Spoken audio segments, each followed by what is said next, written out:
오늘 말씀의 주제는 신랑을 맞이할 준비된 신부가 되십시다. 이런 고민의 말씀으로 주제로 같이 은혜를 나누고자 합니다.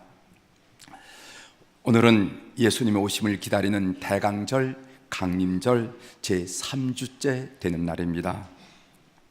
12월에 접어들자 도심의 백화점에서부터 서서히 성탄의 분위기가 밀려오고 있습니다. 사실 성탄절 분위기는 교회로부터 무르익고 성도들의 마음으로부터 무르익어야 하는데 백화점이 먼저 나서고 있어요. 성탄절이 상권에 많이 오염되었다 하는 그런 생각을 하게 됩니다. 오늘 우리가 읽은 본문 말씀 마태복음 25장에는 세 가지 비유가 나옵니다. 첫째 비유가 열처녀 비유가 앞서 나오고, 이어서 달란트 비유가 나오고, 그리고 마지막으로는 최후 심판의 비유가 나옵니다. 여러분들이 다들 아시는 말씀이죠. 이 비유들 모두가 예수님의 오심에 초점이 맞춰져 있습니다. 첫째 비유에서는 신랑의 오심으로 말씀하고 있어요.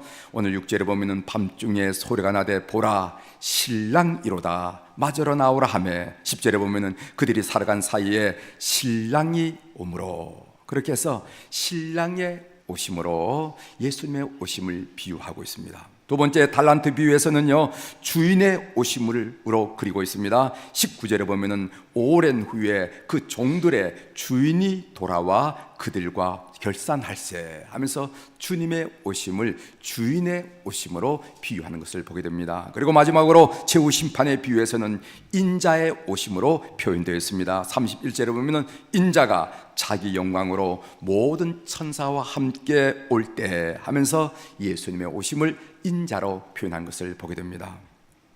예수 그리스도의 오심으로 사람들은 두 부류로 나눠지는 것을 보게 돼요.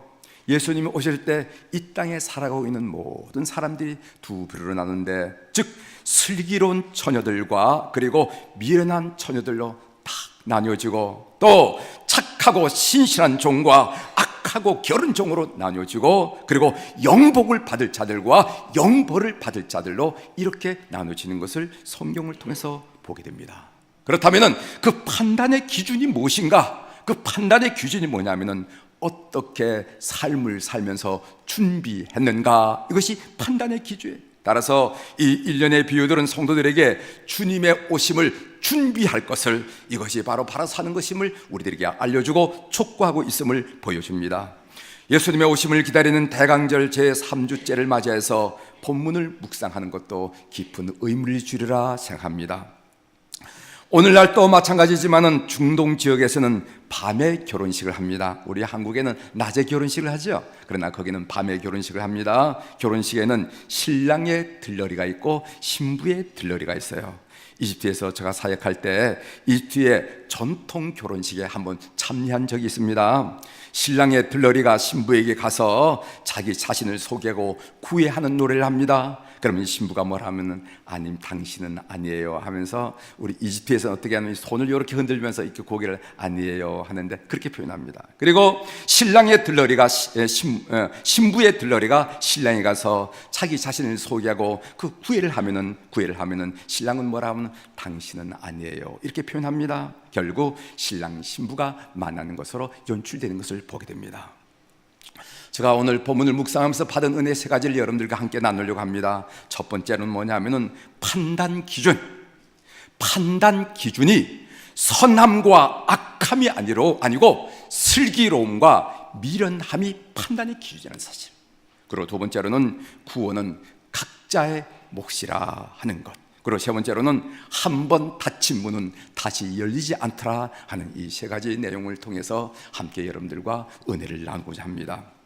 첫 번째로 판단 기준은 선함과 악함이 아니라 슬기로움과 지혜로움, 미련함이라는 것입니다. 우리 2절을 한번 같이 읽어보겠어요. 2절, 그 중에 시작, 그 중에 다섯은 미련하고 다섯은 슬기 있는 자라. 아멘.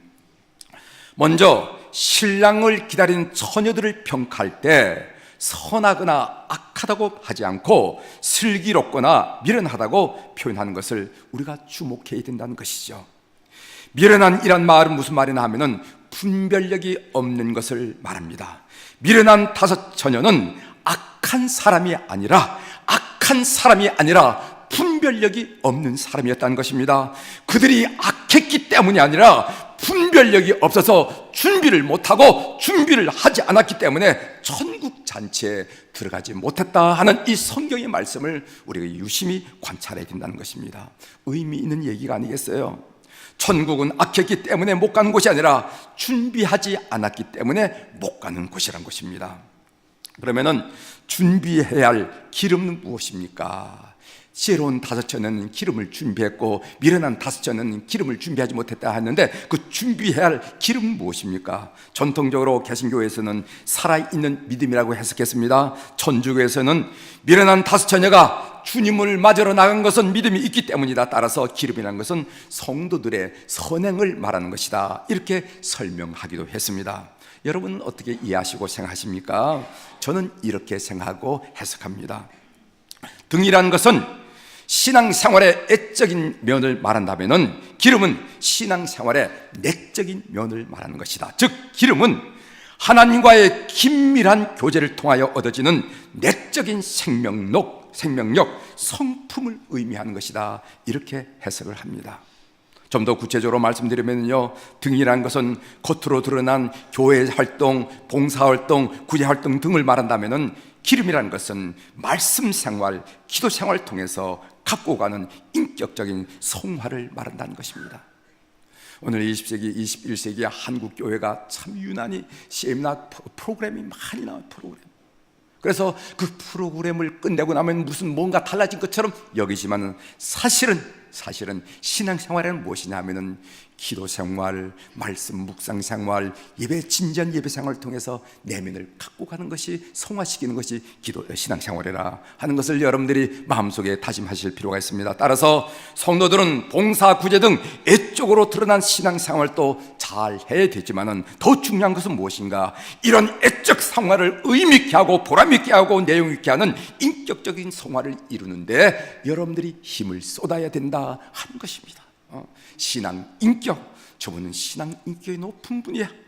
신앙 인격, 이 부분을 여러분들이 관심을 기울이셔야 된다는 것입니다. 그렇다면은 미련한 다섯 처녀는 왜 기름을 준비하지 않았을까요? 한번 생각해 봅니다. 첫 번째로는요, 아무리 기다려도 신랑이 오지 않기 때문에 안 온다고 생각했을지도 모릅니다. 오늘 내일 그리고 하루 이틀 그리고 1년 2년 기다려도 신랑이 오지 않아요. 그래서 신랑이 오지 않은구나 이렇게 생각한다는 것이죠. 초대교회에 예수 그리스도의 다시 오심은 없다라는 이야기가 돈 적이 있었습니다. 이에 대하여 베드로 사도는 이렇게 대답했습니다. 베드로서 3장 9절입니다. 주의 약속은 어떤 이에 더디다고 생각하는 것 같이 더딘 것이 아니라 오직 주께서는 너희를 대하여 오래 참으사 아무도 멸망하지 않고 다 회개하기에 이르기를 원하시니라 이렇게 말씀하셨어요. 많은 사람들이 예수님을 주님을 기다려도 다시 오신다는 주님이 오시지 않거든요. 그래서 어떤 얘기를 하면 예수님 안 오신다고 우리가 얼마나 더 기다려 이런 얘기가 돌았을 때 베드로 사도가 한 얘기입니다. 주의 약속은 어떤 이에 더디다고 생각한 것 같이 더딘 것이 아니라 오직 주께서는 너희를 대하여 오래 참으사 아무도 멸망하지 않고 아니하고 다 회개하기에 이르기를 원하시니라 하는 그런 주님의 기다림을 얘기한 것을 보게 됩니다. 문제는 신랑은 신부들의 긴장이 풀렸을 때, 기다리다 지쳤을 때 온다는 사실이에요. 주의 강림을 묘사하는 성경의 표현을 여러분 한번 살펴보시길 바랍니다. 주님 재림을 표현하는 그 묘사 보면은 첫 번째는 도둑같이라는 표현이 나와요. 그러나 주의 날이 도둑같이 오르니 그날에는 하늘이 큰 소리로 떠나가고 물질이 뜨거운 불에 풀어지고 땅과 그 중에 있는 모든 일이 드러나리로다. 주의 날이 도둑같이 오르니. 또 주님의 강림을 뭐라고 말한다면 해산의 고통이 이런 것 같이라는 그런 표현을 썼습니다. 그들이 평안하다 안전하다 할 그때 임신한 여자에게 해산의 고통이 이른 것 같이 멸망이 갑자기 그들에게 이르니 결코 피하지 못하리로다. 그리고 밤중에라는 표현도 있습니다. 밤중에 소리가 나되 보라 신랑이로다 맞으러 나오라 하매 이렇게 써요. 도둑같이 해산의 고통이 이런 것 같이 밤중에 이런 모든 표현들이 의미하는 바는 무엇이냐면은 우리가 예상하지 못할 때 주님이 오신다는 거예요. 이것을 우리들에게 강조하는 의미를 오늘 우리 성도들은 귓등으로 넘기지 말고 마음속에 간직하셔야 될 줄 믿습니다. 또 기름을 준비하지 못한 까닭은, 기름을 준비하지 않은 까닭은 관심이 다른 데에 가 있었기 때문일지도 모릅니다.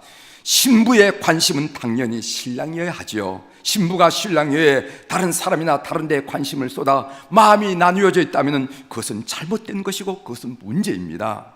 여러분, 갑돌이와 갑순이 사랑 노래 아시죠?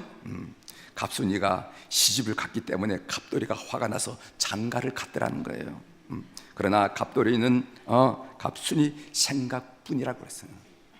이 장가간 놈이 무슨 생각을 하면 갑순이 생각뿐이라는, 이게 문제라는 거죠. 관심이 다른 데가 있더라는 것입니다. 여러분, 성도들이라는 것은 어떤 존재입니까? 저도 성도이고 여러분들도 성도인데 성도는 어떤 존재입니까? 빌립보서 3장 20절에 보면 바울 사도가 이렇게 말씀하셨습니다. 그러나 우리의 시민권은 하늘에 있는지라 거기로부터 구원하는 자 곧 주 예수를 기다리노니, 주 예수 그리스도를 기다리노니, 이런 말씀이 있어요. 성도는 어떤 존재인가? 하늘을 생각하는 자들이다. 성도는 어떤 존재인가? 오실 주 예수를 기다리는 존재라고 이렇게 규명을 했습니다. 이것은 일하지 말라는 말도 아니고 세상 살이를 우습게 여기라는 말도 아닙니다. 다만 가치에 있어서 분명한 차이를 두라는 거예요. 성도는 그 궁극적인 관심을 하나님께 두는 자들이라 하는 것이 바울 사도가 빌립보 교회에 가르쳐준 말씀입니다. 중요한 것은 미련한 자들과 슬기는 자들 모두는 교회 공동체의 일원이라는 사실입니다. 여기에 우리에게 크게 토존하고 우리가 정신을 차려야 할 부분이에요. 미련한 처녀들은 신랑을 모르는 여자들이 아니었습니다. 신랑을 맞으러 나갔습니다. 그들은 예수 그리스도를 뭐라고 표현하냐면 주님이라고 부를 정도로 친숙하고 익숙했습니다. 이것이 우리에게 도전을 주는 것이 아닙니까? 그들은 예수 그리스도를 모르는 자들이 아니에요. 그들은 끊임없이 예수님을 향해서 주님이라고 부르고 주여라고 애타게 불렀던, 그에게서 주님이란 말이 익숙했던 사람들이라는 거예요. 여러분 11절을 보십시오. 그 후에 남은 처녀들이 와서 이르되 주여 주여 우리에게 열어주소서. 그들 입에서 주여라고 부른다는 것이죠. 그들은 교회 바깥에 있는 자들이 아닙니다. 교인이라고 하는 자들 가운데도 그리스도의 재림 때 어린 양의 혼인잔치 자리에 들어갈 사람이 있고 아니면 버림받을 사람이 있다는 것을 이 여인의 주님이란 부름이 우리들에게 알려주고 있다는 사실입니다.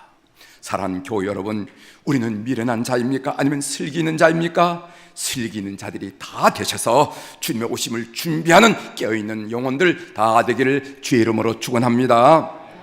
둘째로, 오늘 본문을 묵상하면서 마음에 스쳐 지나가지 않는 말씀이 있어요. 그것은 구원이라는 것은 각자의 몫이라는 거예요.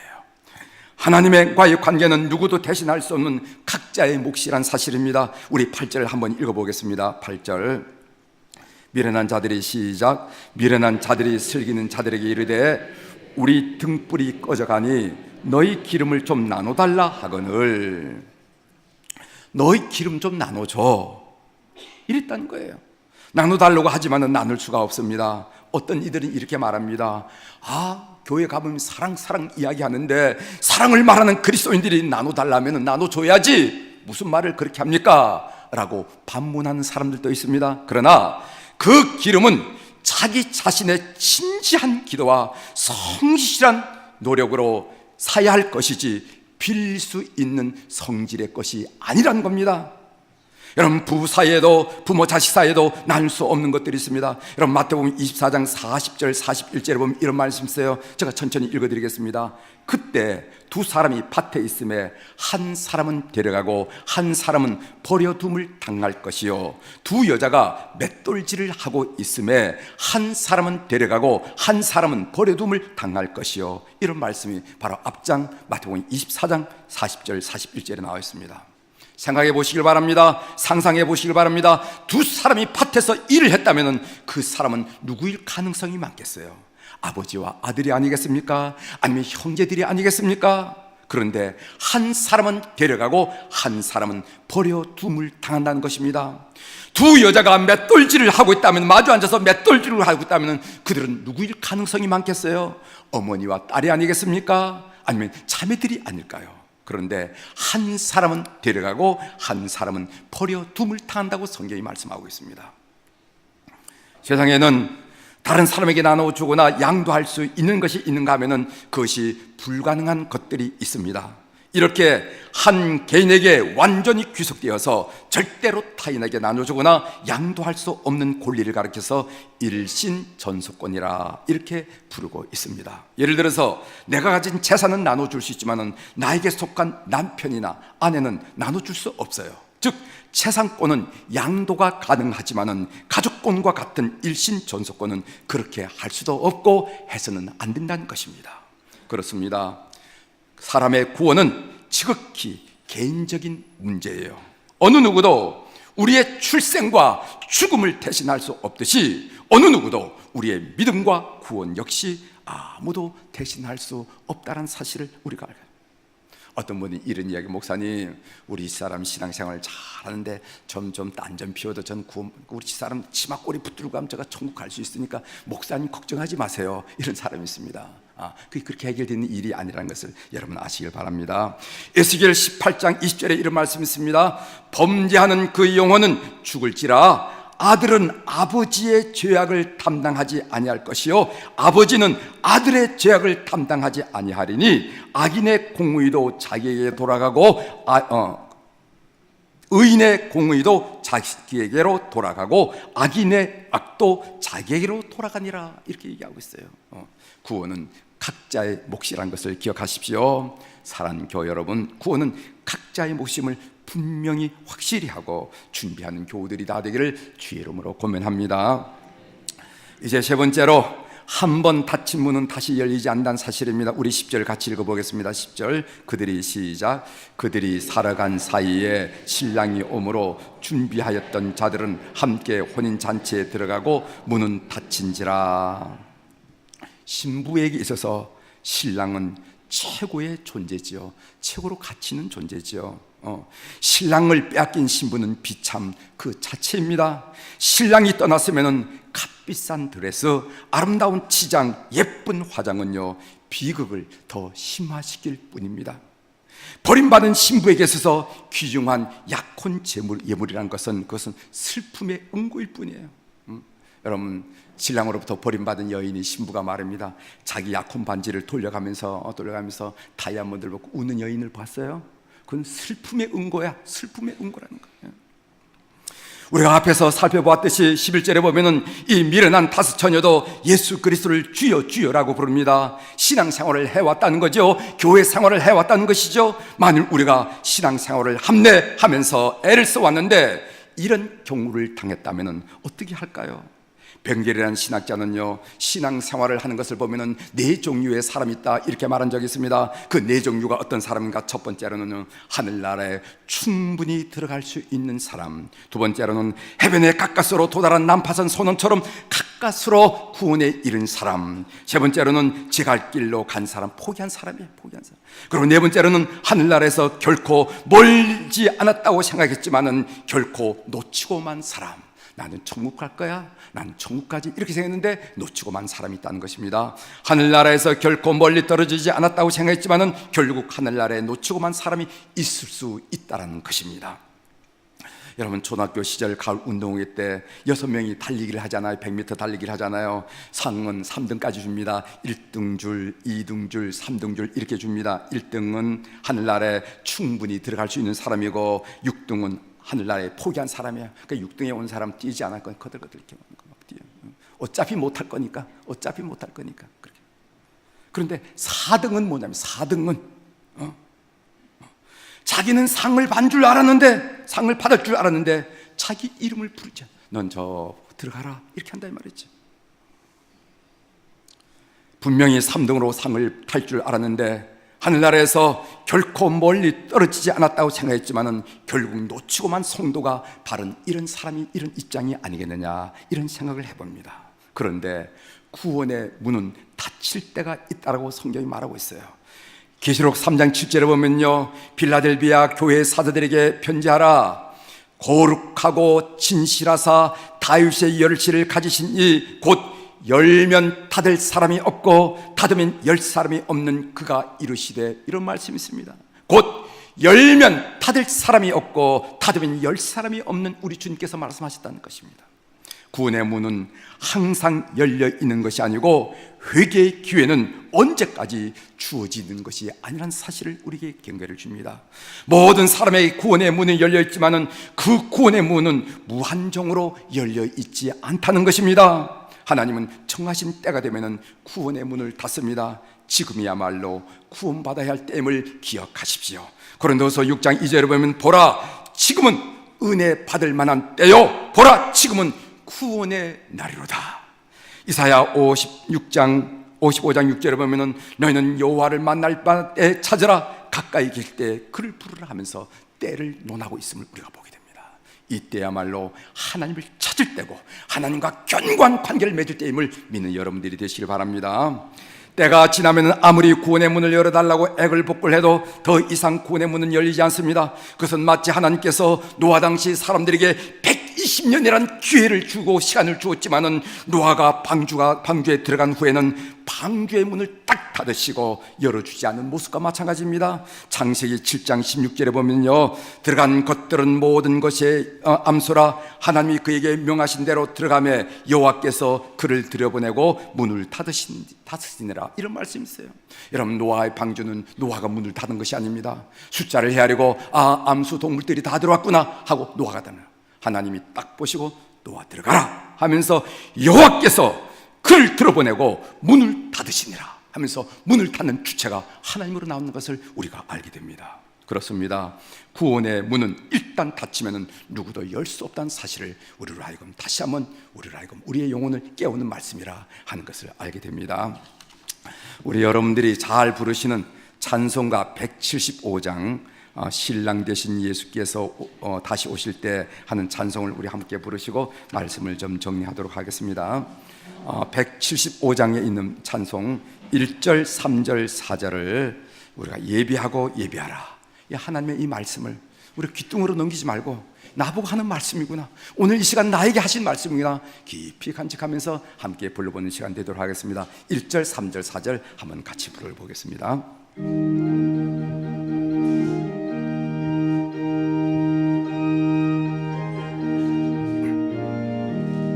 신랑 되신 예수께서 다시 오실 때 밝은 등불 들고 나갈 준비되느냐, 그날 밤에 주님 맞을 등불이 준비되느냐, 예비하고 예비하라, 우리 신랑 예수 오실 때 밝은 등불 손에 들고 기쁨으로 주를, 3절 갑니다. 항상 깨어 기도하며 거룩한 기름 준비하지 않고 주 맞지 못하리, 그날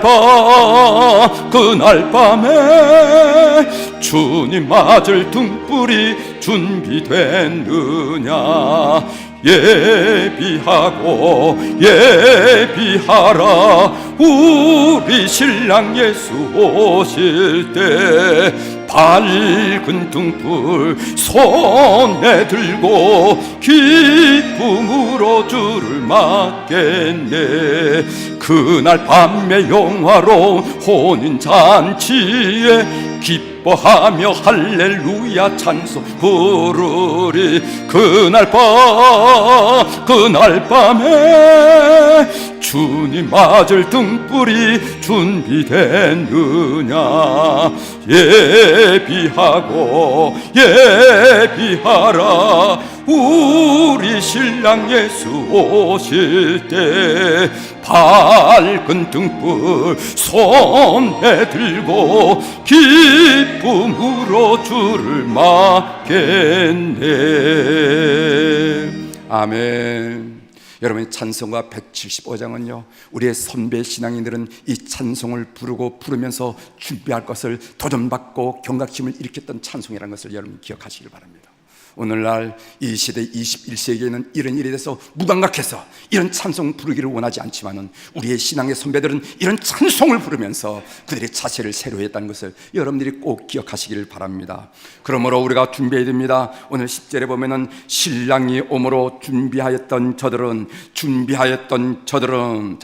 함께 혼인잔치에 들어가고 문은 닫힌지라. 얼마나 아름다운 결과입니까? 우리는 이런 결말을 보아야 하지 않겠어요? 사랑하는 교회 여러분, 우리는 주님 혼인잔치에 참여하기 위해서 적합한 준비된 자들이 다 되기를 주의 이름으로 축원합니다. 이것이 대강절을 지나면서 주님 오심을 기다리는 우리 성도들에게 주시는 하나님의 메시지입니다. 우리가 늘 준비해야 될 까닭은 그 날과 그 시를 알지 못하기 때문입니다. 그래서 오늘 본문 마지막 절에 그런즉 깨어있으라, 너희는 그 날과 그 때를 알지 못하느니라. 이 말씀에 크게 은혜 받는 교우들이 되기를 주의 이름으로 축원합니다. 기도하시겠습니다. 하나님 아버지, 강림절 3주를 맞이하면서 주님의 오심을 저희들이 진심으로 기다리며 삼하며 준비할 수 있도록 은총을 베풀어 주셔서 감사합니다. 그 미련한 5 여인들이 온통 세상에 관심을 갖다가 주님 오심에 기름을 준비 못해서 쩔쩔쩔쩔 매면서 주여 주여 내가 주님을 압니다 하고 문 좀 열어달라고 할 때 그 닫힌 문이 열리지 않았다는 사실을 통해서 오늘 우리가 깊은 자각과 경각심을 통해서 준비된 자들이 될 수 있도록 은총을 베풀어 주시옵소서. 감사드리며 예수님의 이름으로 기도 올리옵나이다. 아멘.